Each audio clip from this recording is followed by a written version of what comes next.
Alors si nous avons été attentifs à la lecture de ce texte, nous voyons qu'il commence par nous présenter Jésus-Christ comme le roi souverain, celui qui a la clé pour fermer et celui qui a la clé pour ouvrir. Et la Bible nous dit clairement que quand il ouvre une porte, personne ne peut la fermer. Et en même temps, quand il ferme aussi une porte, personne ne peut l'ouvrir. Et quand nous regardons effectivement dans la parole de Dieu, nous voyons l'accomplissement de ces choses. Nous voyons dans l'Ancien Testament, lorsque Dieu avait proclamé sa bénédiction sur Israël, eh bien le roi Balak a voulu passer par les services de Balaam pour maudire Israël. Mais c'était impossible pour Balaam de maudire Israël. Et quand le roi s'est plaint, il a dit, mais comment je peux maudire celui que Dieu a déjà béni? Ce n'est pas possible. C'est un peuple qui est déjà béni par Dieu et ça restera ainsi. Parce que quand Dieu ouvre la porte, personne ne peut la fermer. Mais de la même manière, quand Dieu ferme, personne ne peut ouvrir. Et là aussi, nous avons l'exemple de l'arche de Noé. Vous savez, après avoir prêché pendant un temps à sa génération, Noé est rentré dans l'arche avec sa famille. Et la porte était restée ouverte pendant une semaine. Noé certainement appelait les gens, même pendant cette semaine où la porte est ouverte, pour qu'ils rentrent, mais personne ne l'écoutait. Et après, Dieu a dit, maintenant, c'est terminé. Dieu ferme la porte. Et maintenant, quand la pluie a commencé à tomber, les gens voulaient que Noé ouvre la porte, mais Noé ne peut plus. Il tapait à la porte, secours-nous.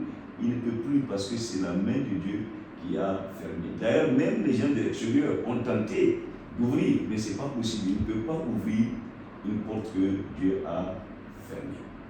Et ce Dieu même encore nous dit qu'il a ouvert devant nous une porte ouverte que personne ne peut fermer. Alléluia. Et il y a plusieurs portes qui sont ouvertes ce matin devant nous à Dieu.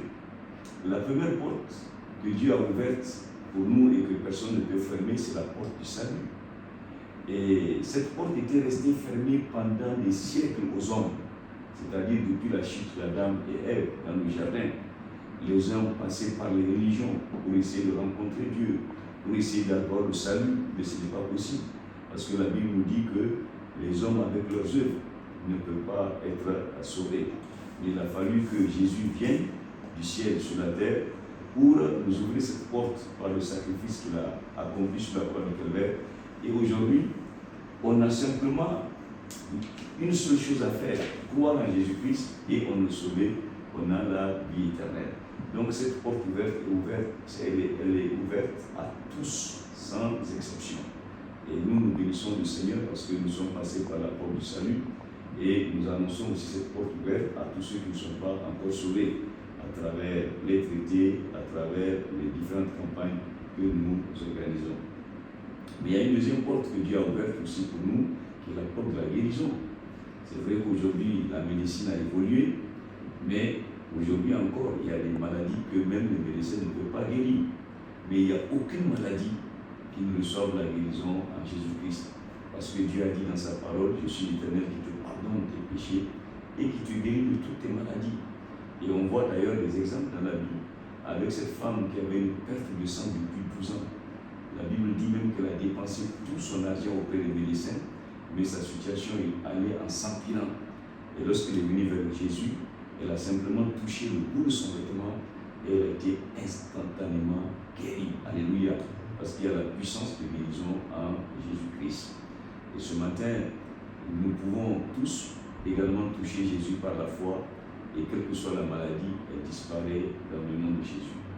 Et enfin, il y a la porte de la bénédiction, effectivement, que Dieu ouvre pour nous à travers Jésus-Christ, puisque il est écrit que Dieu nous a bénis de toutes sortes de bénédictions dans les lieux célestes en Jésus-Christ. Cette bénédiction a plusieurs formes. Elle peut être familiale, dans le sens où Dieu met sa main sur toute la famille, ou bien même si on n'a pas, par exemple, d'enfants, le Seigneur, quand on vient à lui, il nous bénit à travers également les enfants. mais c'est également une bénédiction qui touche le mariage. Dieu bénit le mariage dans tous les aspects de la famille, mais aussi le travail, parce que la Bible dit qu'il bénit l'œuvre de nos mains et il fait prospérer l'œuvre de nos mains.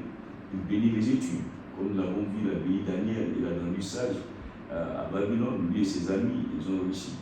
Mais aussi l'élévation dans le travail, parce que c'est un Dieu qui élève, comme il l'a fait à Joseph, là où il était même étranger en Égypte, mais Dieu l'a visité et Dieu l'a élevé à la place de gouverneur.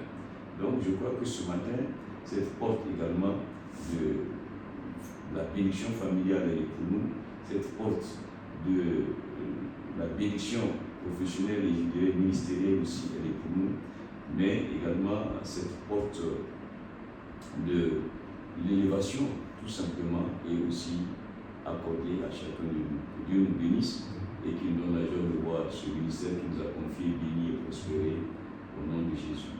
Amen.